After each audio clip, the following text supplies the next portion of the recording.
Dans le numéro 9, nous avons un jet d'eau qui a une belle trajectoire de parabole.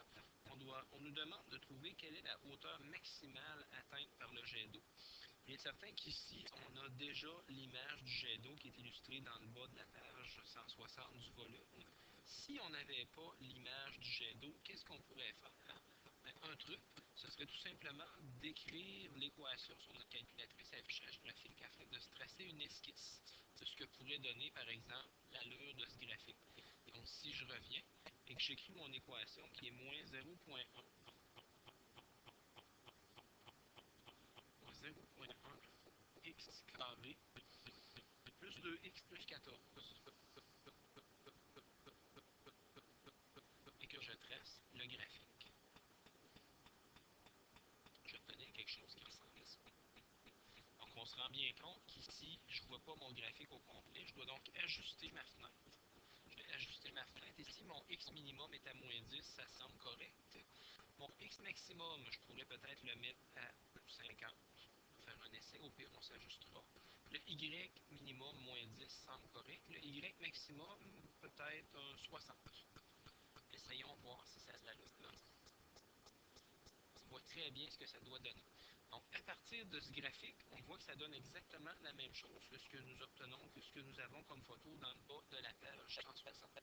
On va donc travailler avec ce graphique-là, afin de regarder la signification de ce qu'on cherche.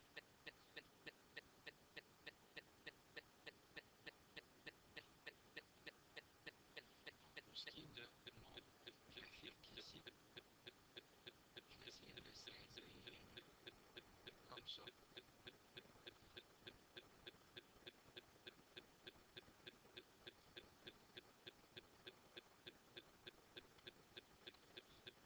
On voit ici le graphique que j'avais sur ma calculatrice à affichage graphique.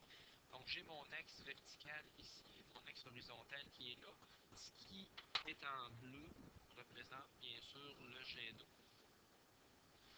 Donc, ce qu'on veut, nous, c'est tout simplement la hauteur de ce jet d'eau-là. La hauteur est ici par rapport à l'axe vertical. C'est la mesure que je cherche.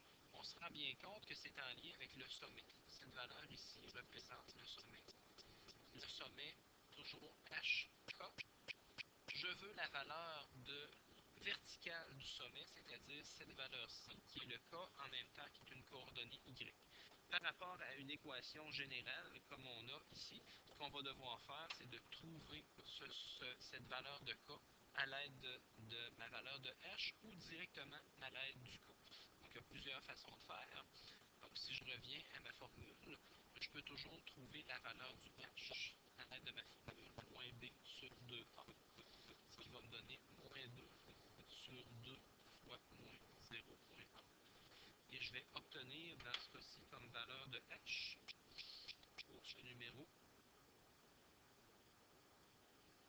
La valeur du H ici va me donner 10.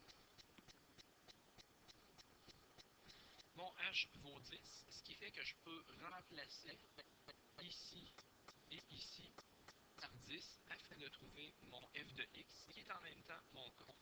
Et donc f de x est égal à moins 0,1 fois 10 exposé à 2 plus 2 fois 10 plus 14.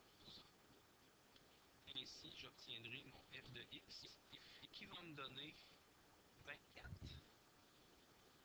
Ce qui représente en même temps le K. Donc, le sommet